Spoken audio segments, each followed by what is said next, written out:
Chers pèlerins, et vous tous qui vous unissez à nous par le biais de Sel et Lumière, bienvenue à cette célébration qui sera célébrée aux intentions de Madame Cécile Chapdelaine pour Monsieur Alfred Chapdelaine. Nous sommes rassemblés au nom du Père et du Fils et du Saint-Esprit. Amen. La grâce de Jésus notre Seigneur, l'amour de Dieu le Père, la communion de l'Esprit Saint soit toujours avec vous.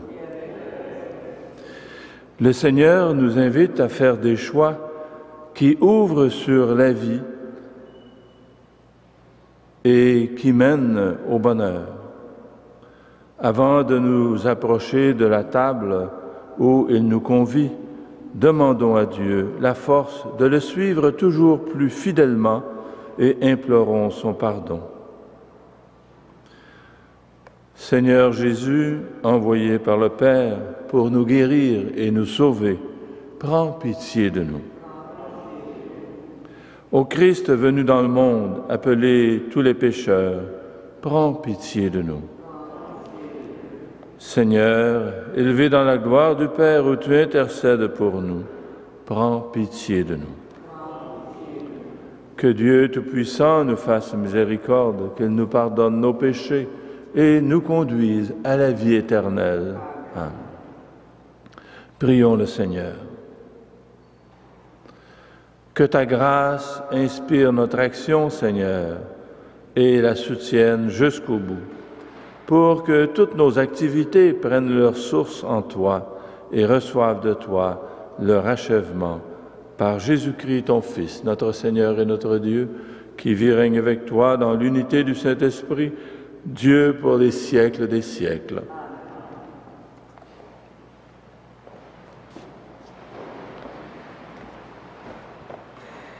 Lecture du livre du Deutéronome.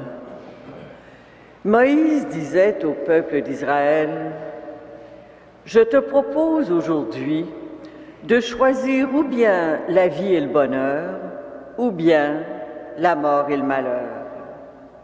Écoute les commandements que je te donne aujourd'hui. Aimer le Seigneur ton Dieu, marcher dans ses chemins, garder ses ordres, ses commandements et ses décrets. Alors tu vivras et te multiplieras. Le Seigneur ton Dieu te bénira dans le pays dont tu vas prendre possession. Mais si tu détournes ton cœur, si tu n'obéis pas, si tu te laisses entraîner à te prosterner devant d'autres dieux et à les servir, je te le déclare aujourd'hui, certainement vous périrez. Vous ne vivrez pas de longs jours sur la terre dont vous allez prendre possession quand vous aurez traversé le Jourdain. Je prends aujourd'hui à témoin contre toi le ciel et la terre. Je te propose de choisir entre la vie et la mort, entre la bénédiction et la malédiction. Choisis donc la vie pour que vous viviez, toi et ta descendance, en aimant le Seigneur ton Dieu, en écoutant sa voix, en vous attachant à lui. C'est là que se trouve la vie, une longue vie sur la terre que le Seigneur a juré de donner à tes pères, Abraham, Isaac et Jacob. Parole du Seigneur. Disons ensemble, heureux l'homme qui met sa foi dans le Seigneur. Heureux l'homme qui met sa foi dans le Seigneur. Heureux est l'homme qui n'entre pas au conseil des méchants, qui ne suit pas le chemin des pécheurs, ne siège pas avec ceux qui ricanent, mais se plaît dans la loi du Seigneur et murmure sa loi jour et nuit. Heureux l'homme qui met sa foi dans le Seigneur. Il est comme un arbre planté près d'un ruisseau, qui donne du fruit en son temps, et jamais son feuillage ne meurt. Tout ce qu'il entreprend réussira, tel n'est pas le sort des méchants. Heureux l'homme qui met sa foi dans le Seigneur. Mais ils sont comme la paille, balayés par le vent. Au jugement, les méchants ne se lèveront pas, ni les pécheurs au rassemblement des justes. Le Seigneur connaît le chemin des justes, mais le chemin des méchants se perdra. Heureux l'homme qui met sa foi dans le Seigneur.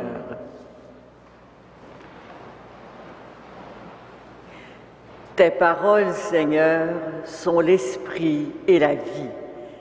Convertissez-vous, dit le Seigneur, car le royaume des cieux est proche.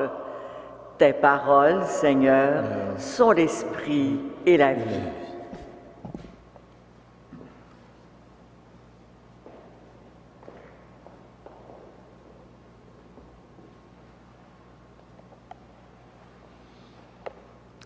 Le Seigneur soit avec vous. Évangile de Jésus-Christ selon saint Luc.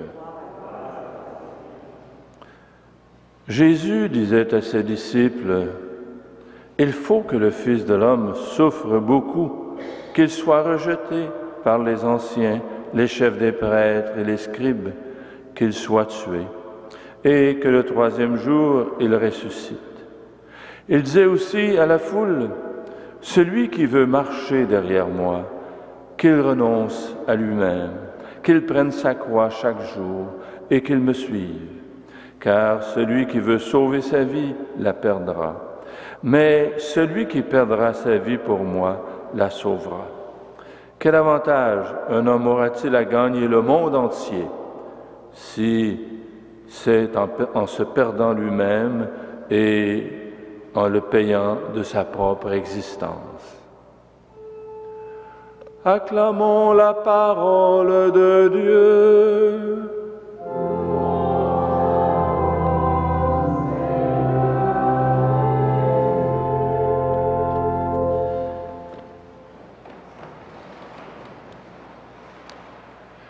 Chers amis, dans la première lecture, le Seigneur dit qu'il offre deux chemins à son peuple et à tout être humain, celui du bonheur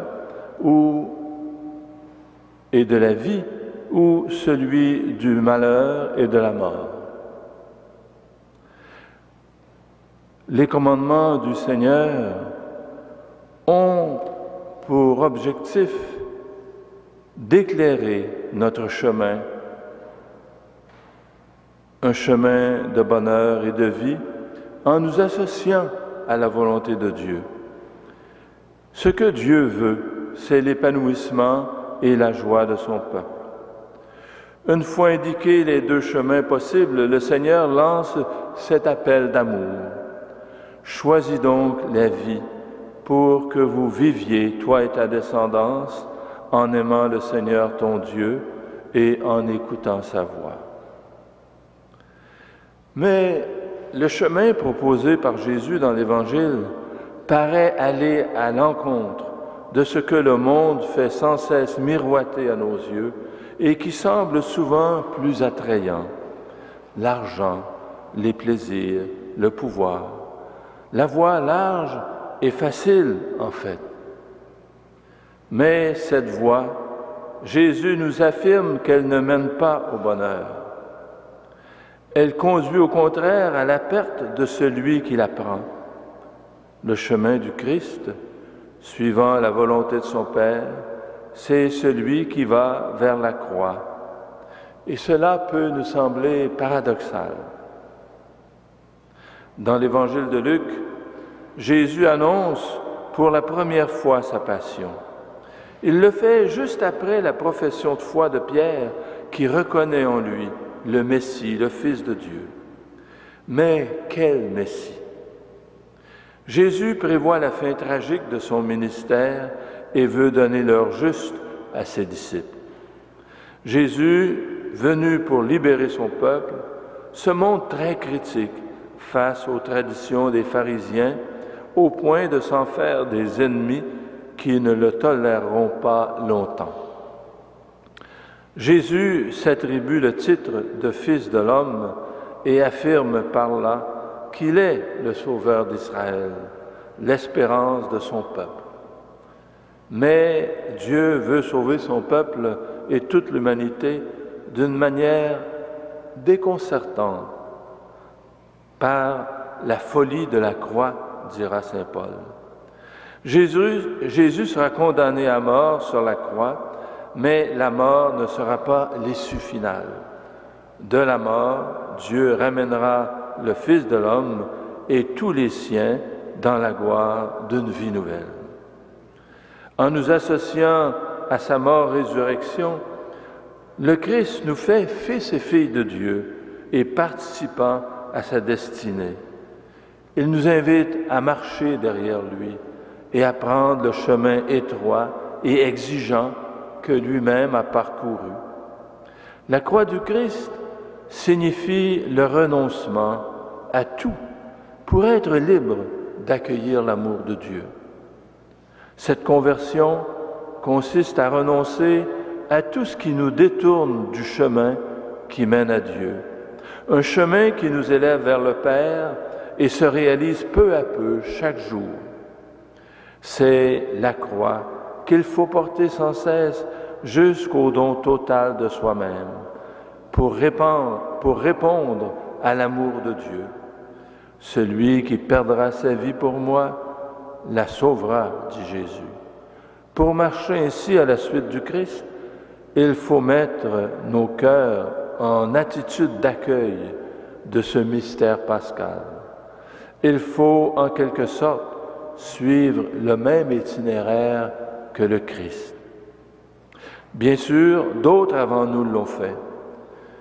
Ils s'appellent Paul de Tarse, François d'Assise, Thérèse d'Avila, Marguerite Bourgeois, Frère André, Mère Teresa et tant d'autres. Ils ont pris leur croix à leur mesure. Ils ont donné leur vie pour annoncer le Christ et le rendre présent afin de permettre à des personnes, des hommes et des femmes, d'être libérés. Au fond, ils ont renoncé à leur petit confort pour que d'autres découvrent la vraie vie, la vie avec Dieu. J'ai mentionné quelques figures connues de l'histoire, mais ils sont nombreux encore. Encore aujourd'hui, les gens anonymes qui accueillent cette page d'Évangile en renonçant à eux-mêmes. Qu'ont-ils gagné? Le salut, nous dit l'Évangile, et par surcroît, dès ici-bas, ils ont goûté à la paix intérieure, au bonheur. Souvent, ils ont eu à passer par de rudes épreuves, mais leurs écrits et leurs paroles témoignent aussi de joie profonde qu'ils ont ressentie. Ces personnes contribuent à rendre le monde plus beau et la vie plus belle. Eh bien, ce matin, que cette Eucharistie nous aide à ouvrir notre cœur et nos mains, à nous mettre en marche sur ce chemin que le Seigneur ouvre lui-même devant nous. Il s'agit de le suivre. Demandons-lui assez de force intérieure et surtout assez d'amour pour répondre à ce qui est en fait une généreuse attention, une pressante invitation de la tendresse du Père. Amen.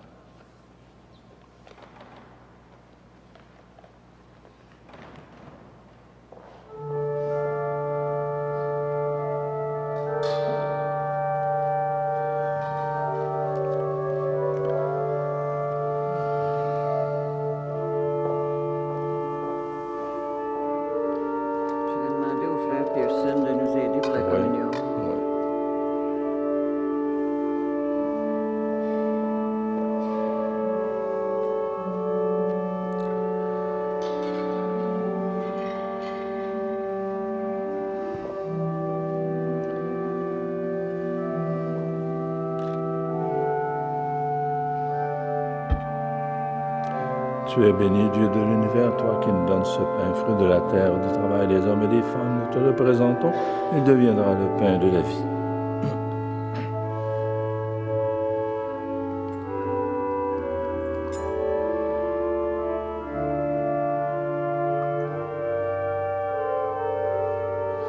Tu es béni, Dieu de l'univers, toi qui nous donnes ce vin, fruit de la vigne, du travail des hommes et des femmes. Nous te le présentons, il deviendra le vin du royaume éternel. Humbles et pauvres, Seigneur, daignes cueillir cette offrande, qu'elle soit agréable à tes yeux.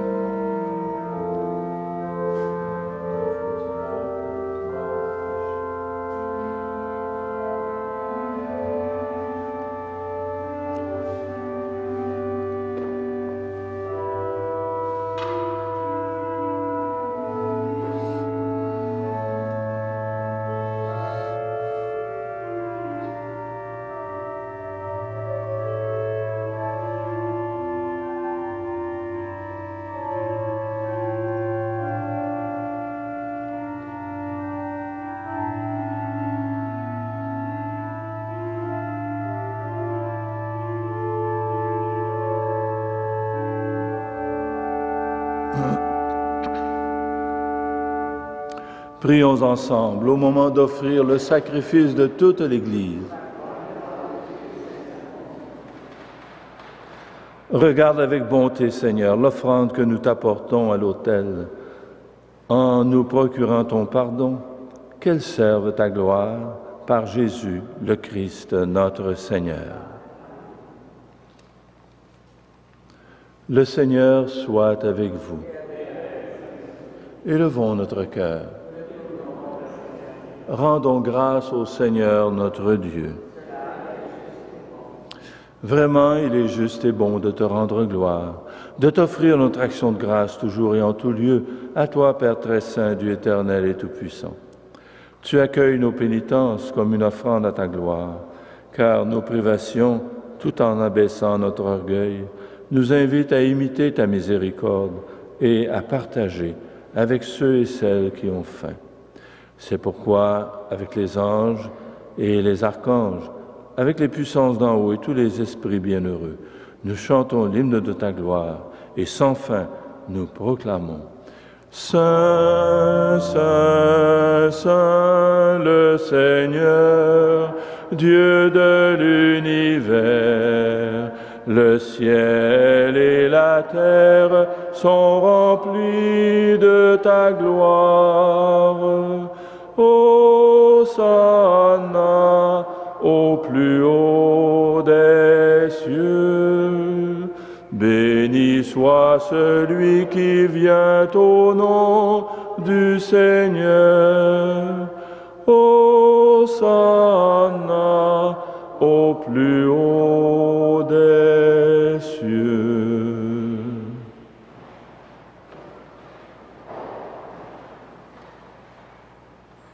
Toi qui es vraiment saint, toi qui es la source de toute sainteté, Seigneur, nous t'en prions. Sanctifie ces offrandes en répandant sur elles ton esprit, qu'elles deviennent pour nous le corps et le sang de Jésus, le Christ notre Seigneur. Au moment d'être livré et d'entrer librement dans sa passion, il prit le pain, il rendit grâce, il le rompit et le donna à ses disciples en disant « Prenez et mangez-en tous, ceci est mon corps livré pour vous. »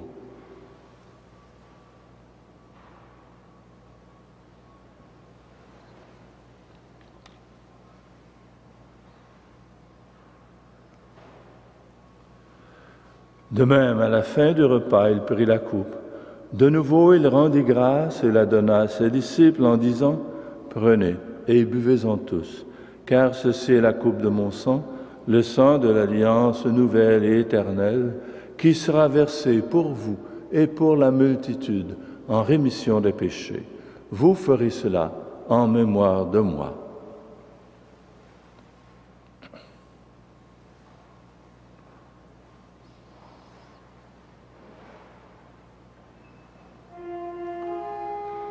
Il est grand le mystère de la foi.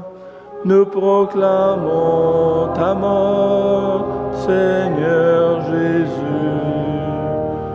nous célébrons ta résurrection. Nous attendons ta venue dans la gloire.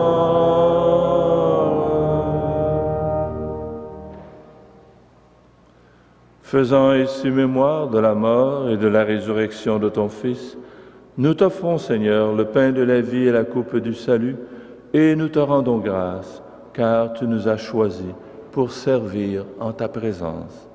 Humblement, nous te demandons qu'en ayant part au corps et au sang du Christ, nous soyons rassemblés par l'Esprit Saint en un seul corps. Souviens-toi, Seigneur, de ton Église répandue à travers le monde. Fais-la grandir dans ta charité avec le pape François, notre évêque, Christian et toutes les personnes qui ont la charge de ton peuple. Souviens-toi aussi de nos sœurs, de nos frères qui se sont endormis dans l'espérance de la résurrection et de toutes les personnes qui ont quitté cette vie. Reçois-les dans ta lumière auprès de toi. Sur nous tous enfin, sur tous ceux et celles qui se recommandent à nos prières, nous implorons ta bonté. Permets qu'avec la Vierge Marie, la bienheureuse Mère de Dieu, avec Saint Joseph, son époux, avec les apôtres, Saint Frère André, les saints et les saintes de tous les temps qui ont vécu dans ton amitié, nous ayons part à la vie éternelle et que nous chantions ta louange par Jésus-Christ, ton Fils bien-aimé. Par lui, avec lui et en lui, à toi, Dieu le Père Tout-Puissant, dans l'unité du Saint-Esprit, tout honneur et toute gloire pour les siècles des siècles.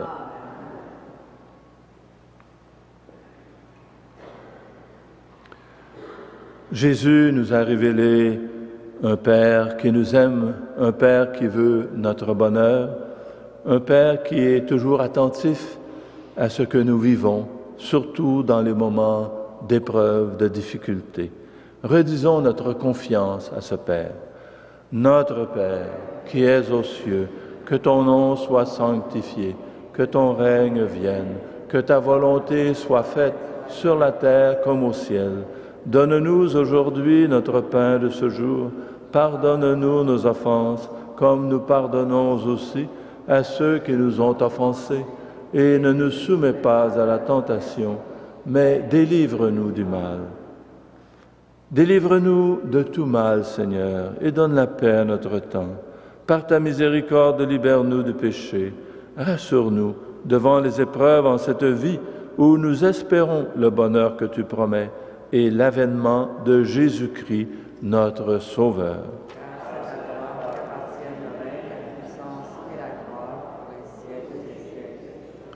Seigneur Jésus-Christ, tu as dit à tes apôtres, « Je vous laisse la paix, je vous donne ma paix. » Ne regarde pas nos péchés, mais la foi de ton Église. Pour que ta volonté s'accomplisse, donne-lui toujours cette paix et conduis-la vers l'unité parfaite, toi qui vis et règnes pour les siècles des siècles. Amen. Que la paix du Seigneur soit toujours avec vous. Et avec votre esprit.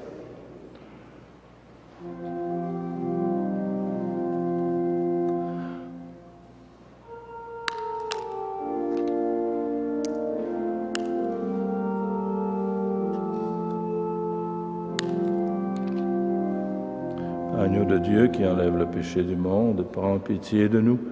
Agneau de Dieu qui enlève le péché du monde, prends pitié de nous.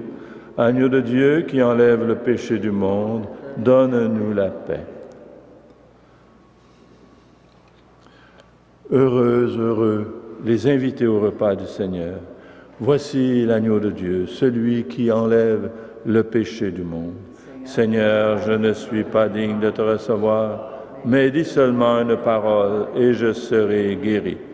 Le corps et le sang du Christ nous gardent pour la vie éternelle. Amen.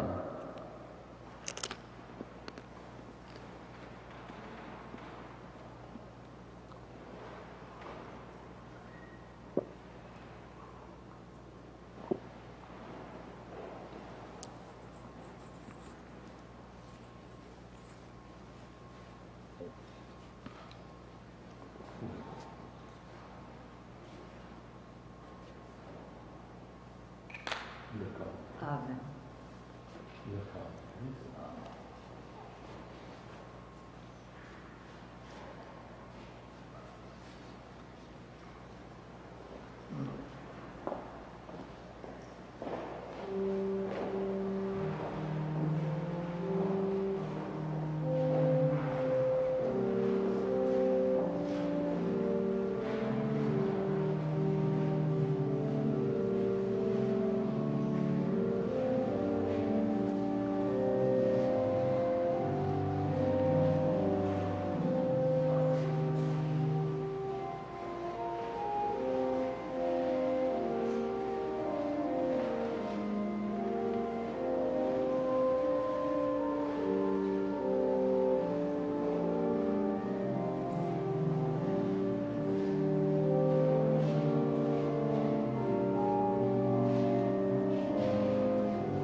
Prions le Seigneur.